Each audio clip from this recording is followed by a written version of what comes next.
নমস্কার, আলোকধারা চ্যানেলে সকলকে স্বাগত জানাই। আজকের গল্প বিড়ালের গলায় ঘণ্টা।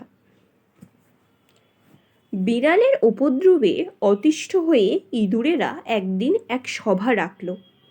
আলোচনার বিষয় ছিল বিড়ালের হাত থেকে রক্ষা পাবার উপায় বার করা। সেই সভায় যে যার মতো উপায় বলে গেল, কিন্তু কোনো কথাই উপযুক্ত মনে হলো না। শেষ পর্যন্ত এক পণ্ডিত ইঁদুর বলল, বিড়ালের গলায় ঘণ্টা বেঁধে দেয়া হোক, তাহলে ঘণ্টার শব্দ শুনে আমরা বুঝতে পারবো বিড়াল আসছে। তারপর যে যার জায়গায় লুকিয়ে পড়ব। এই প্রস্তাবে সকলেই পণ্ডিত ইঁদুরকে বাহবা দিল এবং বুদ্ধির প্রশংসা করল। কিন্তু সভার মধ্যে এক বয়স্ক ইঁদুর ছিল।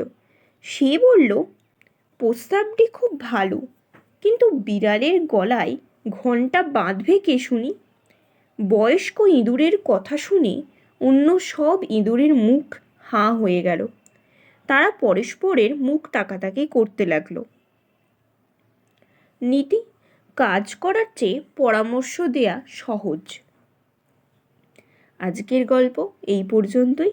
গল্পটি ভালো লাগলে লাইক অ্যান্ড শেয়ার করে দিও।